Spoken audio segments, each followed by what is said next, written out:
Bonjour, vous êtes sur le live de la Villa de Noailles, on est samedi après-midi. Vous découvrez le nouveau cadre de nos lives Villa de Noailles réalisé par Johan et Marco et toute la team avec Marc Armand qui viennent rajouter un peu de beauté à ces lives de la semaine. Vous avez compris qu'on a rajouté beaucoup de choses à nos activités online. On a maintenant un atelier pour les enfants le samedi matin, qui a eu beaucoup de succès encore ce matin avec Marie Cornille. On a les lives tous les soirs à 17h. Il y a eu ce concert merveilleux de Camélia Jordana cette semaine. Le lundi, une œuvre un jour, c'était Ronan Bouroulec. Et puis ça va continuer cette semaine, évidemment.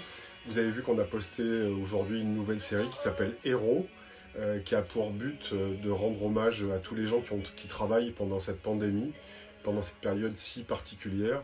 Et du coup, on a, avec toute l'équipe, imaginé que c'était important de leur rendre hommage et de les accompagner. Donc il y a une série d'artistes qui vont travailler sur leurs portraits. C'est Adrien Pelletier qui a commencé, vous les avez découverts, il y a une série qui a été postée aujourd'hui. Voilà, et puis évidemment, on ne peut pas commencer ce live aujourd'hui sur l'histoire du Festival de mode sans évoquer Christophe, qui malheureusement nous a quittés hier. Christophe, c'est évidemment un chanteur majeur. Moi j'ai grandi, je suis presque né avec Aline. Je me souviens très bien chez mes parents de ce disque, 45 tours, avec une pochette verte et son portrait dessus avec une chemise à carreaux, inoubliable, tant par la chanson que par la beauté de la photo. Et puis il nous a accompagnés toute la vie avec Petite Fille du Soleil. On a posté hier une œuvre magnifique de Angelette Chia, une Petite Fille du Soleil avec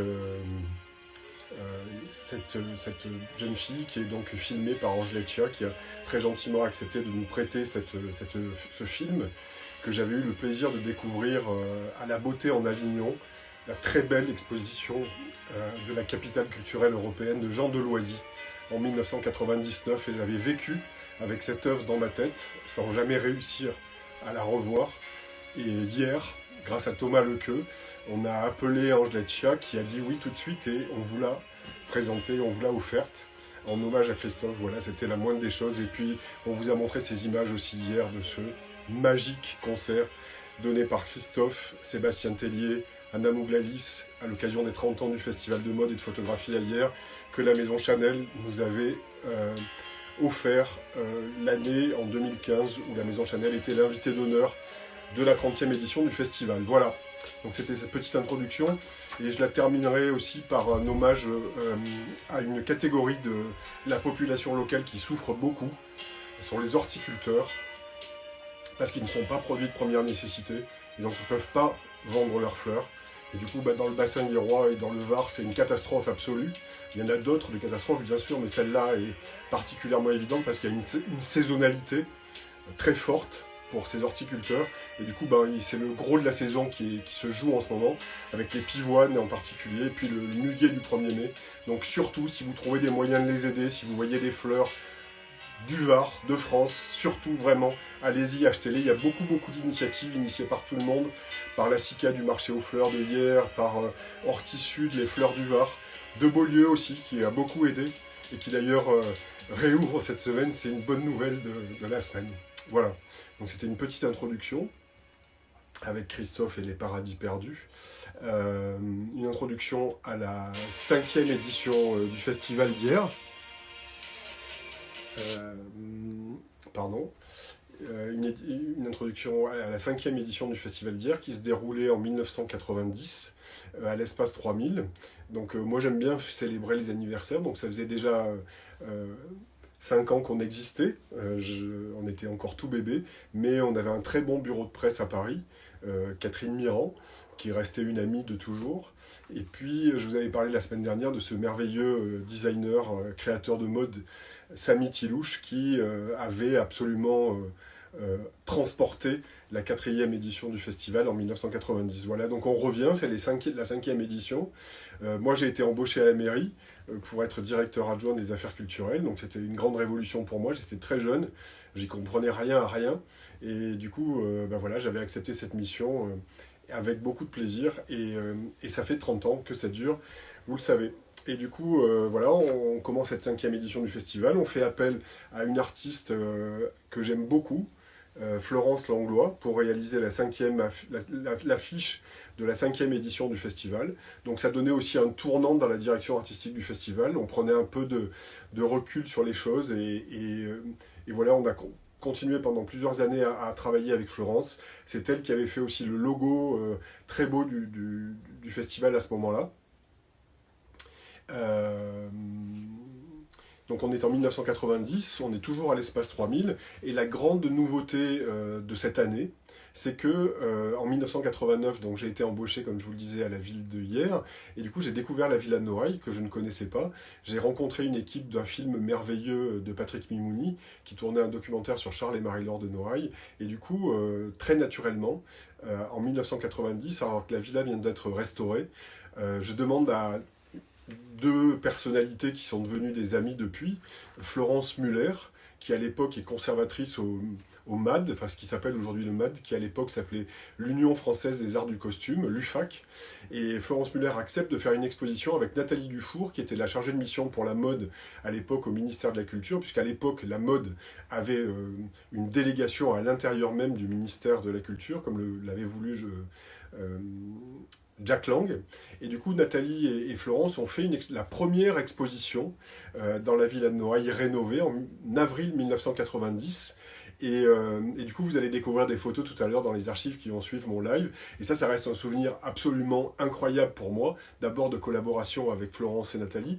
C'était les merveilleuses photos de 1920 à 1990, des collections du musée des arts décoratifs avec des œuvres majeures. J'ai découvert les arbres en béton des frères Martel, des photos de mannequins portant des vêtements de Sonia Delaunay, devant des constructions de Robert Malestévin. Enfin, je me souviens de tout ça assez précisément. Et surtout, c'est que Florence avait fait une partie contemporaine et qu'il y avait là la fine fleur de ce qu'était la photographie de mode à l'époque, avec Javier Vallhonrat, Paolo Roversi, Nick Knight. Et je vais vous raconter une petite anecdote, parce que je la vois régulièrement sur les photos de ce moment-là. C'est que du coup, c'était aussi ma première exposition un peu importante, on pourrait dire, nationale du moins. Et du coup, on avait beaucoup de belles photos, et Comme des garçons, à l'époque, évidemment, était une des marques très en vue. Comme des garçons, à l'époque, faisait aussi, ça va faire 5 fois dans la même phrase que je dis à l'époque, Comme des garçons avait un magazine incroyable pour parler de sa marque qui s'appelait 6. Et la personne qui dirigeait la communication de Comme des garçons à l'époque était Ina Delcourt. Et figurez-vous que Comme des garçons et Ina Delcourt avaient accepté de nous prêter, enfin surtout à Florence Muller, pas à nous, mais des photos de ce magazine 6 pour les accrocher dans cette exposition de photographie à la Villa de Noailles. Et Ina Delcourt était venue contrôler l'accrochage. Alors ça, c'était la première fois que ça m'arrivait, que quelqu'un vienne contrôler l'accrochage et vérifier si on avait bien fait les choses. Et donc du coup, elle était venue avant le vernissage, comme ça, vérifier que tout allait bien. Et ça m'avait glacé de peur. Et du coup, il y a une photo comme ça de Marie Rucki et de Ina Delcourt devant les photos de l'exposition, qui est dans les archives comme ça de la villa, et qui me rappelle toujours ce moment amusant avec le recul, mais terrifiant aussi sur le moment. Voilà. Et donc ça avait été un succès dingue en 1990, vous l'imaginez, il y avait un monde fou, c'était la première fois que la Villa de Noailles réouvrait, elle venait d'être rénovée, il y avait Léopold Ritondal qui était là, qui avait fait un discours, il y avait Florence Muller, il y avait le président du jury dont je vais vous parler après, Olivier Guillemin, il y avait Martine Sidbon, il y avait tout le jury, tous les créateurs qui étaient là, et c'était absolument un moment fou. Il y avait cette très bonne pâtisserie Pastor, et je me souviens très bien que Monsieur Pastor nous avait fait un gâteau en forme de jardin cubiste. On le voit sur certaines photos, vous ne le verrez pas tout à l'heure, mais on l'a dans les archives, et c'était un moment assez dingue. Voilà, donc ça c'était une introduction à cette année 90, avec l'inauguration de l'exposition à la Villa de Noailles. Donc on est à l'espace 3000, il y a 22 candidats en compétition, dont Fabienne Laboré, qui vient de poster un petit message, dont je vous parlerai tout à l'heure. Et il y a 22 candidats en compétition, donc beaucoup d'accessoires, et beaucoup d'accessoires très bons. Il y a beaucoup d'étrangers, une sélection très internationale, et du coup, pour une 5e édition, quand on regarde avec le recul, ça fait c'est très étonnant de voir Stéphane Varnier, Olivier Guillemin, Didier Grumbach, Martine Sidbon dans le jury, Catherine Mirand, Marie Ruquier, Nathalie Dufour, il devait y avoir dans le jury, moi j'y tenais beaucoup parce que j'aimais beaucoup cette dame, Marilyn Gauthier, et elle avait été remplacée un peu au pied levé par quelqu'un qui est devenu un ami du festival pour la vie, qui est, j'ai un trou de mémoire, Robert Ferrel. Figurez-vous, j'aurai l'occasion de vous en reparler dans les années qui viennent, puisque Robert est venu pendant de nombreuses années pour des raisons très différentes ensuite au festival. Voilà. Donc on a un jury complètement fou, présidé par Olivier Guillemin, qui est le jeune créateur en vogue à l'époque, qui va présenter un défilé le samedi soir à l'Espace 3000.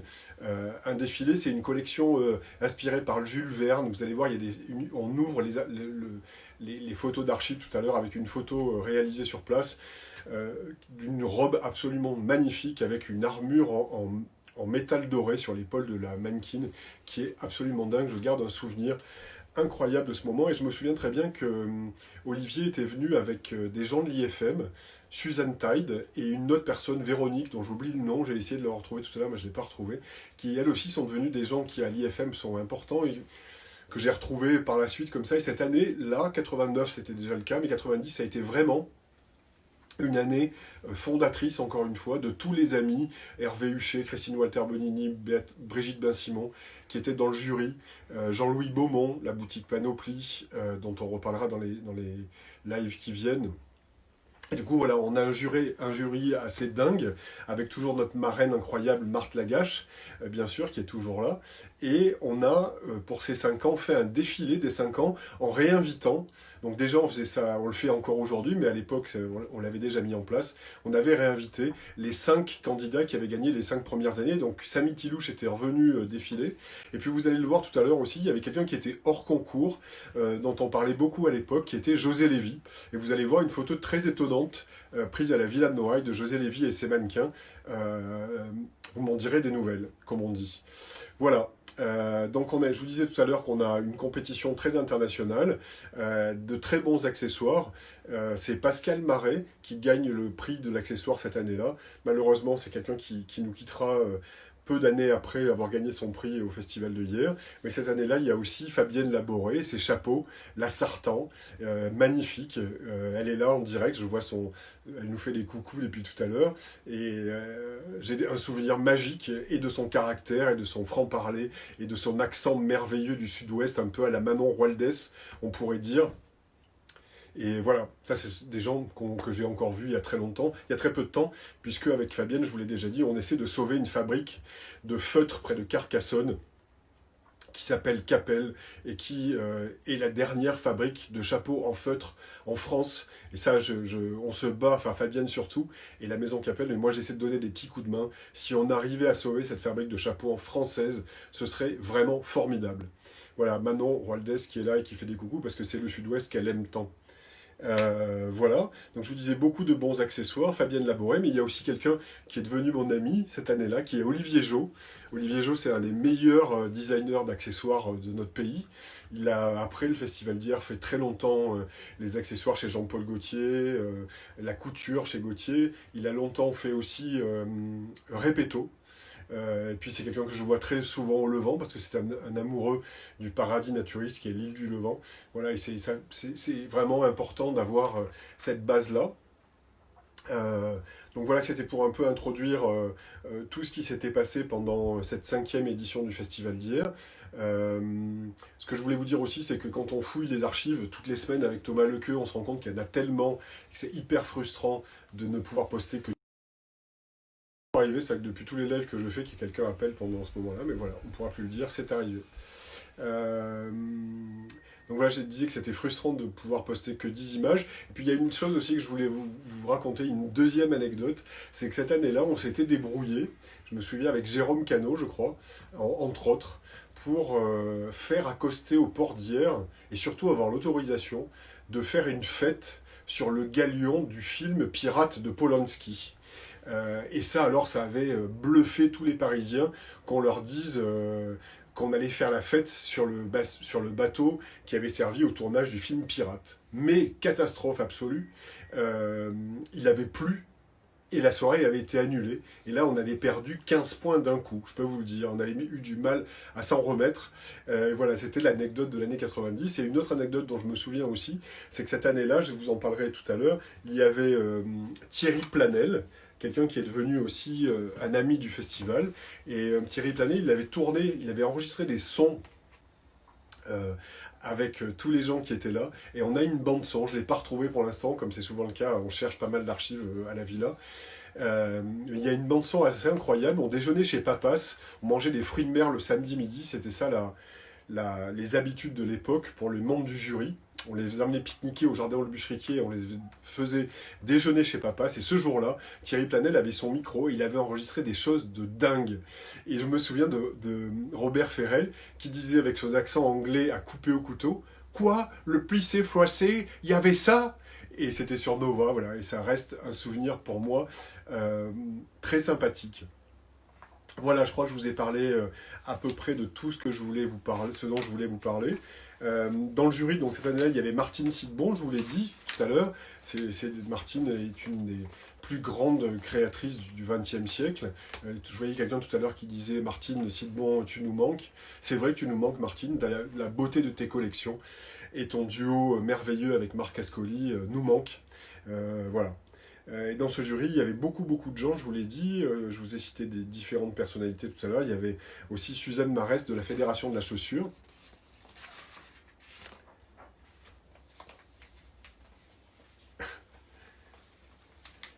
Et je regardais la liste des journalistes qui étaient présents déjà à cette 5e édition, et c'est marrant parce que déjà tout de suite on voit des gens qui ont été des personnalités importantes de la mode, Patrick Cabassé, Laurence Benaïm, je ne crois pas qu'elle soit venue en fait, Elisabeth Paillet qui a énormément travaillé à Dépêche Mode et qui a été une des journalistes importantes des années 90-2000, Sophie de Santis du Figaro Scope qui est toujours là. Je me souviens avec émotion de Dominique Dupuis, qu'est-ce qu'on a rigolé avec Dominique Dupuis, de Catherine Bézard aussi, avec qui je parle toujours, qui est devenue une amie, Éric Villacampa, Isabelle Collère, Nicole Griffet, Gilles et Michel Rimbaud, Nathalie Bayeux pour le Journal du Cuir, et puis Thierry Planel, je vous le disais tout à l'heure. Voilà, donc c'était cette introduction aux archives que vous allez découvrir tout à l'heure de la 5e édition du festival d'hier. Avant de vous quitter et de vous faire écouter un morceau de musique, j'essaierai de le faire à chaque fois. Vous savez qu'on rentre dans une... Je vais essayer de ne pas chialer. Hein. On rentre dans une semaine un peu particulière, puisque le festival doit avoir lieu théoriquement le week-end prochain. Et ben, il n'aura pas lieu, malheureusement. C'est très bizarre dans ma tête. En plus de devoir organiser tous ces reports et de toutes ces complications que vous pouvez imaginer, ma tête est bien occupée en ce moment. Et du coup, j'ai un peu de mal à me mettre dans le live aujourd'hui pour venir vous raconter des bêtises. Mais ça fait du bien de vous voir et ça fait du bien de vous parler, de voir des gens et de comme ça se remémorer des choses. Arrêtez de mettre des cœurs parce que sinon je vais vraiment chialer. Et du coup, on a décidé qu'on n'allait pas faire de live comme d'habitude la semaine prochaine. Et on va faire des fêtes. Donc jeudi soir, il y aura Hervé en concert à 17h. 19h, apéro avec Baby Bear de Ménergie Paris. Et puis ensuite, il y aura les présidents du jury avec nous. Alors je ne sais pas dans quel ordre, mais vendredi, samedi, dimanche, vous retrouverez J.W. Anderson, Paolo Roversi et Hubert Barrère, chacun à leur manière. Et le soir, il y aura des DJ. Donc nos DJ de la 35e édition, que vous verrez en octobre, Dustin Muchowitz, Sébastien Vion, Corinne, merveilleux Corinne, et puis une surprise dimanche soir que je ne peux pas encore vous annoncer, mais on vous l'annoncera dans la semaine. Ce sera des apéros musicaux tous les soirs à 19h le week-end prochain sur le live de la Villa de Noailles. Voilà, donc le festival, je vous l'annonce en avant-première, sera reporté le 15 octobre. On l'annoncera de manière plus officielle cette semaine. Donc ce sera le week-end du 15 au 18 octobre. Tous les présidents du jury ont validé les dates. Tous les candidats sont prévenus aussi. Et du coup, vous le découvrirez cette semaine avec plus de détails. Voilà, merci à toute l'équipe de Johan Marco, Marc Armand, Thomas Lequeux qui ont préparé ce live avec moi. Je serai demain avec vous pour les archives de la Villa de Noailles. Et je vous laisse avec une double émotion. Juliette Armanet et Christophe qui vont nous parler de la Dolce Vita. Voilà, je vous embrasse, merci d'être là, je vous aime, à plus tard, salut.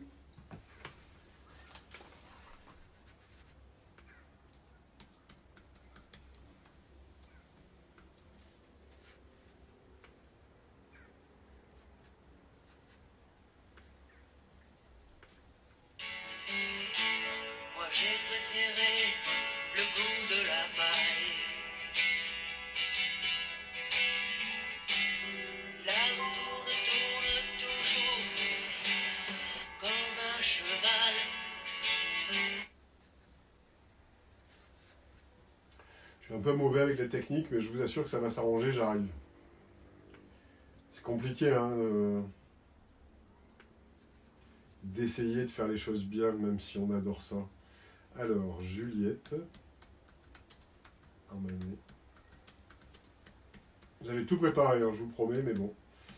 Les aléas du direct, comme dirait l'autre.